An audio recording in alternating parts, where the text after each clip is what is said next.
ko ang kauna-unahang lalaki kong anak. Mas tanyag ka at mas makapangyarihan kaysa iyong mga kapatid. Pero katulad ka ng kumukulong tubig dahil hindi ka makapagpigil sa iyong pagnanasa. Kaya ka sumiping sa aking asawang alipin, hindi ka na hihigit sa iba. Yan po, di ba? Na dapat si Robin, siya ang mas makapangyarihan dahil siya ang panganay. Ngunit, hindi po siya nagkaroon ng kapangyarihan na mas nakakahigit pa dahil nga yon sumiping siya sa asawa ng kanyang papa na yung alipin, asawang alipin ng kanyang papa. Kaya hindi na siya hihigit pa sa iba. Kay Simeon naman at Levi na magkakampi, ginagamit ninyo ang inyong armas sa pagmamalupit sa iba. Hindi ako sasama o dadalo sa pagtitipon ninyo dahil pumapatay kayo ng mga tao kapag galit kayo. Ito yung mga ugali ng mga anak niya, no? At pipilayan ninyo ang mga turo kapag gusto ninyo. Susumpain ko kayo dahil sa inyong galit na napakalupit. Yan po, no? Ang sabi niya sa kay Simeon at kay Levi. At ikaw, Judah, sabi niya, si Judah, pupurihin ka at igagalang ng iyong mga kapatid.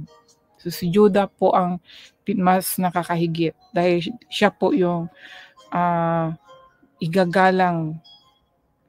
Pupurihin po siya, pupurihin ka at igagalang ng iyong mga kapatid. Tatalunin mo ang iyong mga kalaban.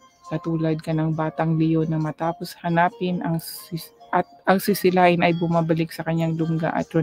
So dito po, no, hindi ko nababasahin lahat. About dito po, yung tungkol po sa anak niya. So sa loob ng Israel, itong si Jacob ay pinangalan ng Israel, and then yun na nga, sa paunawa ko ay ito pong Israel. At sa Israel na yan ay yung anak ni Jacob ay nandyan. At itong si Judah ang mas napaka pangyarihan sa kanilang magkakapatid. So yan po yan mga kaibigan, ano? Kaya kung alalahanin natin na sila Jacob ay napunta sa Egypto. So itong mga palagay na natin mga apo ni Abraham ay napunta lahat sa Egypto. Dahil nga nung nawalan na ng pagkain, di ba? At ang Egypto lang ang may pagkain, so nandoon sila. At dahil din kay Jose or kay Joseph, dahil si Joseph ay naging kanang kamay ng hari na si Parao. Di ba amazing ang istorya, ang milagro na ginawa ng Diyos? Hindi niyo po na napupuri ang Diyos, mga kapatid, kung paano yung kanyang milagro or plano na ang mga Israelita punta muna sila sa Egypto, and then doon sa Egypto maghihirap sila. Nung buhay pa si Joseph, hindi po naghihirap ang mga Israelita. Pero nung namatay na si Joseph, yun doon po nag-umpisa, no? Nag-change na kasi hindi naman sila Egypto, kaya ginawa silang alipin. At sa pamagitan ng yun nga naghihirap sila, wala na silang pera, tapos syempre wala na silang pambili ng pagkain. So ibinenta nila ang kanilang mga ari-arian hanggang sa nawala na rin lahat. Kaya naging alipin sila. Doon po nag-umpisa ang kanilang pagkaalipin. And then nung nag-alipin na sila, doon na natin din makita kung gaano kapangyarihan ang Diyos sa pamagitan din ng pag-alis ng mga Israelita sa Egypto, ano?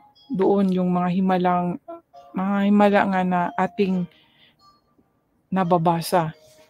Yung binasa ko po kung paano po. At isa na po rin itong tubig na sinabi, kunin mo ang iyong baston na inihampas mo sa ilog ng Nilo at pangungunahan mo ang mga tao kasama ng ibang mga tagapamahala ng Israel, hihintayin kita roon sa may bato sa Horeb. Hihintayin kita roon. So, nandoon na ang Panginoon.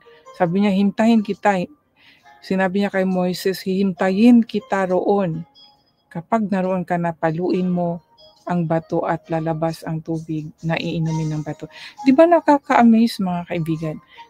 Before we go, kaya nga sabi may mababasa tayo before we go to the place na ating pupuntahan, ay nandoon na ang Diyos naghintay sa atin. Di ba? Sinabi dito, hihintayin kita roon. Sabi niya, kunin mo ang iyong baston. Sabi ng Panginoon po ito, no? Sumagot ang Panginoon kay Moises, kunin mo ang iyong baston na inihampas mo sa ilog ng Nilo at pangungunahan mo ang mga tao kasama ng ibang mga tagapamahala ng Israel. Hihintayin kita roon sa may bato sa Horeb. Kapag naroon ka na, papaluin mo ang bato at lalabas ang tubig na iinumin ng mga tao.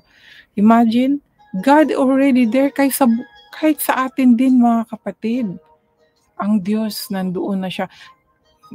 Kung sa bagay, ang Diyos ay kahit saan naman siya Kung saan tayo, nandoon din ang Diyos. Lalo na kung tayo ay iniisip natin talaga ang Diyos, lagi natin yan siyang kasama. 'Di ba? Paano hihiwalay ang Diyos kung mismo sa isipan mo nandoon iniisip mo palagi ang Diyos at sa puso mo ay nagagalak ka tungkol sa Diyos? Hihiwalay pa ba ang Diyos? Hindi, di ba? Kaya amazing po talaga, may mga word talaga na mga ganito, nakaka-amaze po. Imagine, sabi na, hihintayin kita roon sa may bato sa Horeb, sabi ng Diyos. Pero iisipin ko na lang sa talata na to na hihintayin kita roon sa may bato sa Horeb. Kapag naroon ka na, papaluin mo ang bato.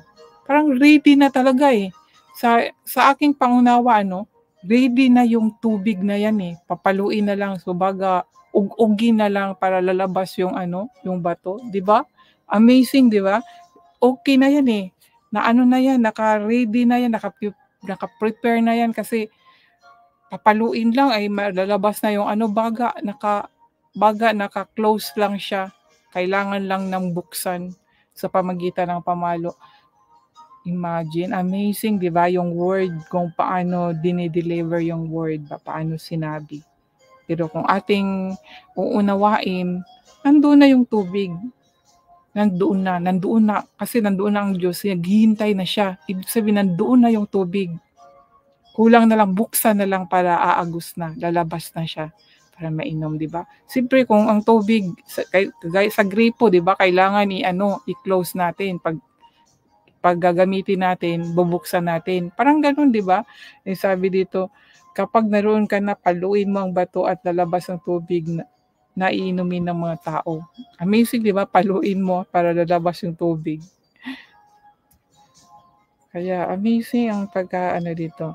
And then sabi dito, kaya ginawa ito ni Moises sa harap ng mga tagapamahala ng Israel. Tinawag ni Moises ang lugar na Masa at Meriba dahil nakipagtalo sa kanya ang mga Israelita at sinubukan nila ang Panginoon sa pamagitan ng pagsasabi, sinasamahan ba tayo ng Panginoon o hindi? Sabi. So, nagda-doubt sila, nagdududa. Nang naroon pa ang mga Israelita sa Rephidim, sinalakay sila ng mga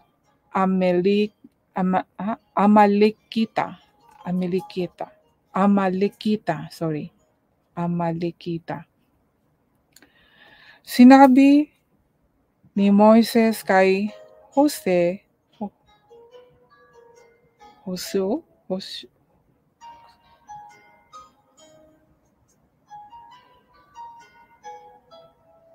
sandali lang po. Meron atong hindi ito Jose, parang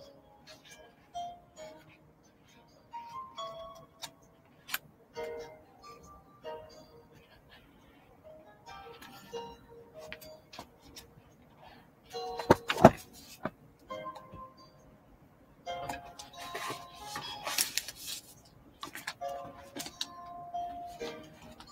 lang po mga kapatid, mga kaibigan, hanapin ko po muna dito sa English kung ano yung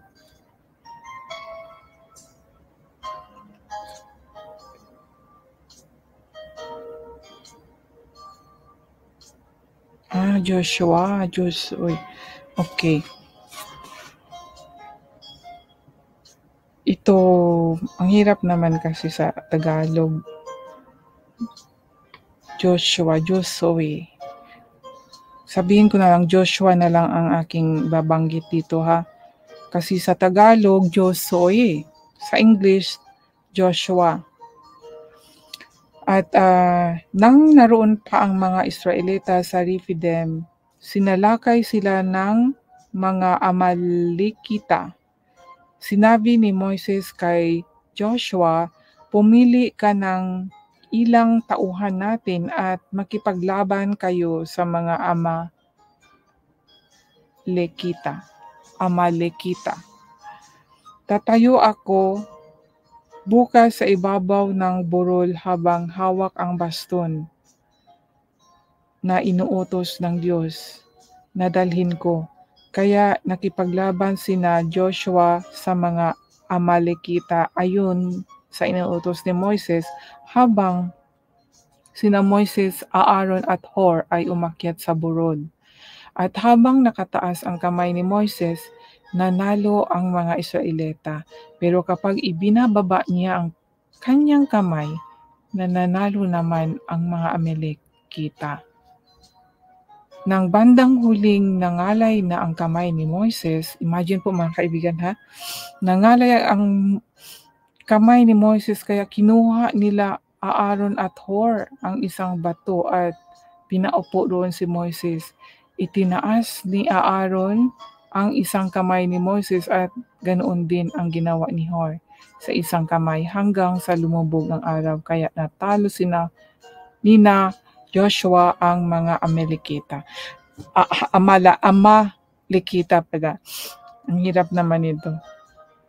Imagine po ninyo mga kapatid, sinabi dito na pag itataas ni Moises ang kanyang kamay, nananalo ang mga Israelita. Siyempre, habang nag-aaway, naggigera, parang naggigera, no, nagkaano kasi dito yung mga Amalekita kasi na nakipaglaban sa mga Israelita. So baga giyera, no, ano bang tawag doon? Kasi kung hindi naman armas siguro ang gamit dito, kundi mga tabak, no? So ngayon nga, nag-away, no, giyera. Si Moises naman ay tinaas niya ang kanyang mga kamay at kung ibaba niya ang kanyang kamay, ang mananalo ang mga Amalekita. Kaya lagi niyang itinaas ang kanyang kamay po at nangangalay na yung kamay niya. Kaya ang ginawa nila ay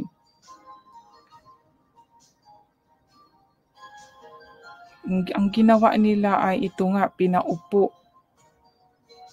sa isang bato si Moises at itinaas ni Aaron ang isang kamay ni Moises at ganoon din ang ginawa ni Hor sa isang kamay hanggang sa lumubog. So tinulungan ni Aaron at Hor para lagi pong nakataas ang kamay ni Moises dahil nangangalay na po yung kamay niya Imagine po, di ba? Sa pamagitan ng pagtaas ng kamay ni Moises ay yun nananalo nananalo sila Joshua sa pakikipaglaban. At pagkatapos sinabi ng Panginoon kay Moises, isulat mo ito para hindi makalimutan at ipaalam mo ito kay Joshua. Uubusin ko ang lahi ng mga Amalekita. Gumawa si Moises ng altar po mga kaibigan at tinawag niya itong ang Panginoon, ang aking bandila ng tagumpay. Sinabi niya dahil sa itinaas ng mga Amalekita ang mga kamao nila sa trono ng Panginoon. Patuloy na nakipaglaban sa Amalekita ang Panginoon magpakailanman. Ngayon, hindi na natin alam kung anong tawag na nitong mga Amalekita, no? Noong unang panahon, ang tawag dito Amalekita. So ngayon, baka nag-change na to dahil